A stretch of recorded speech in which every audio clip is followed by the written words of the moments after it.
These are the most insane paychecks of Sean Connery. He wasn't just James Bond. Sean Connery was a Hollywood rebel who played by his own rules.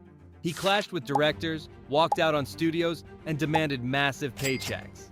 Let's start with Sean Connery's final movie. It wasn't a smooth ride. It was a total mess behind the scenes. The League of Extraordinary Gentlemen was supposed to launch a big new action franchise with famous characters and tons of special effects. But things didn't go as planned. Connery and the director, Stephen Norrington, couldn't get along.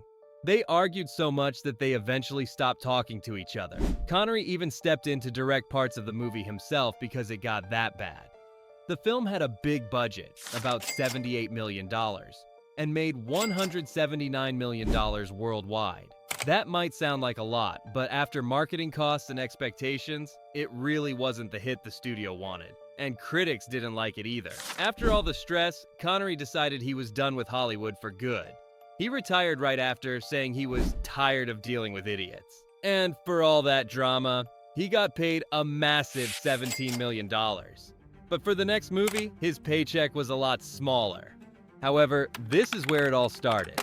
Sean Connery wasn't a superstar in 1962. He was just a former bodybuilder and part-time actor with a funny accent, trying to land a big break. When producers offered him the role of James Bond in Dr. No, he took it. But he wasn't their first choice. The studio had doubts. He wasn't polished, he didn't come from a fancy acting school, and some insiders even pushed back on hiring him. But Connery showed up, brought charm, grit, and confidence, and owned the role. Dr. No had a tiny budget for a spy film, just $1.1 million. But it surprised everyone by making $59.5 million worldwide. It launched the longest-running film franchise in history and turned Connery into a global icon. So, what did he make for it? $16,000. It was a small paycheck in today's world. However, his paycheck went to absurd levels in the following movie. By the mid-80s, Sean Connery was still mostly known as the guy who used to be Bond. But the name of the rose helped flip that image. This moody medieval mystery wasn't what fans expected, and neither was Connery's role. He played a sharp, aging monk solving murders in a monastery. It was weird, smart, and totally different. The studio didn't want him. He wasn't their first or even second choice. Connery had to really push for it, even lowering his asking price just to get cast. In the end, he was paid $5 million, and he proved everyone wrong.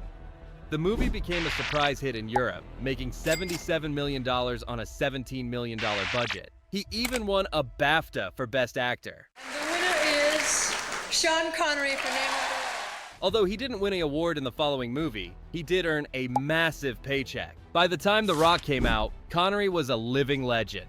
But this movie introduced him to a whole new generation. He played a mysterious ex-spy locked away for decades. Basically, an older, angrier version of James Bond. And fans loved it. The film was loud, over-the-top, and pure 90s action. Connery starred alongside Nicolas Cage, and the chemistry worked surprisingly well. What a lot of people don't know is that Connery had major influence behind the scenes. He even helped choose the director and had script approval. This wasn't just a paycheck gig, although the paycheck was massive. Connery was paid $11 million for his role. The budget was around $75 million, and it ended up making over $335 million worldwide. An absolute blockbuster. That $11 million payday was huge. Yet years earlier, he laid the foundation of his untouchable superstardom with the next movie. I'm on a mission to reach 1,000 subscribers by the end of April. Can you help me reach that goal? Thank you. After Dr. No turned heads, From Russia with Love made Sean Connery a full-blown international star. It was smoother, sharper, and more stylish. Everything a spy thriller should be. And Connery? He was in total command of the role now. The movie wasn't just a hit, it was a statement. Bond wasn't a one-time fluke. This was a real franchise in the making. The budget was a modest $2 million, and it brought in a whopping $79 million at the global box office. Suddenly, everyone wanted a piece of Bond, and Connery's paycheck reflected that. For this second outing, he earned around $400,000, a huge jump from the $16,000 he got for Dr. No just a year earlier. This was when Connery started realizing just how much power he had. But just when it looked like Connery was sticking to action roles, he surprised everyone with a completely different choice. Connery switched gears with Murder on the Orient Express. This wasn't about car chases or explosions. It was a slow burn mystery, packed with stars like Albert Finney, Lauren Bacall, and Ingrid Bergman.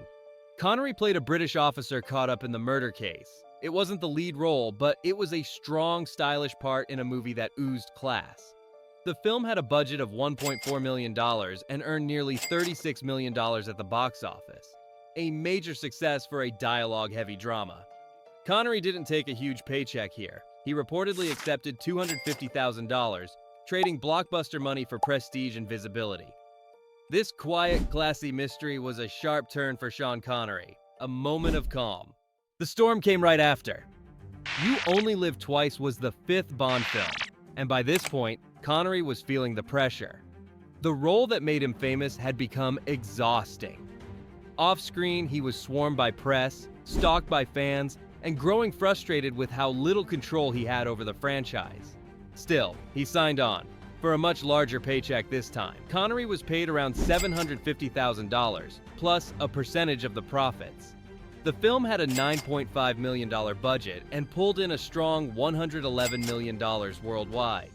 It featured volcano bases, ninja armies, and some of the most over-the-top Bond moments ever put on screen.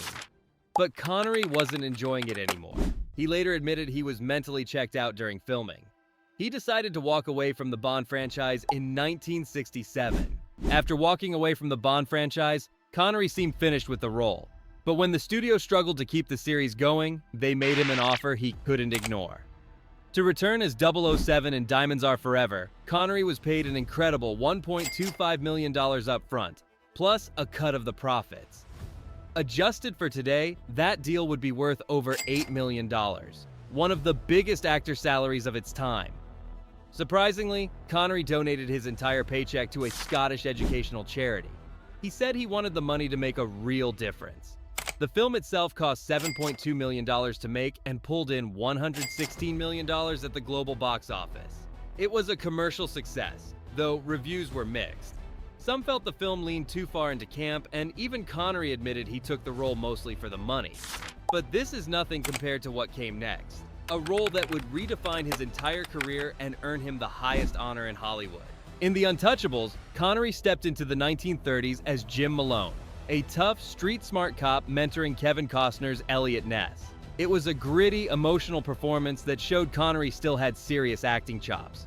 The film was a hit, earning $106 million worldwide on a budget of $25 million. But what really stood out was Connery's role.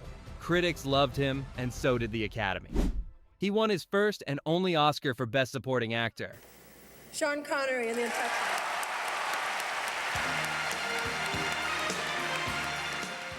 For this role, Connery was paid around $1 million, a modest sum compared to his other paydays, but this wasn't about money. It was about impact. In the next movie, Sean Connery proved just how unstoppable he had become. In Indiana Jones and the Last Crusade, Connery played Professor Henry Jones, the cranky, brilliant father of Harrison Ford's Indiana. On paper, it sounded strange. Connery was only 12 years older than Ford, but on screen, their chemistry was perfect. The movie balanced action and heart, with Connery bringing humor, wisdom, and real depth to the role. Audiences loved it, and so did critics. The film had a budget of $48 million and made over $474 million worldwide. It was a massive success. And for Connery, he was paid around $6 million, and it was worth every cent. He wasn't just a side character, he became the emotional core of the story. But if you thought Sean Connery made a lot of money, check out how much Jason Statham made. It will leave you speechless.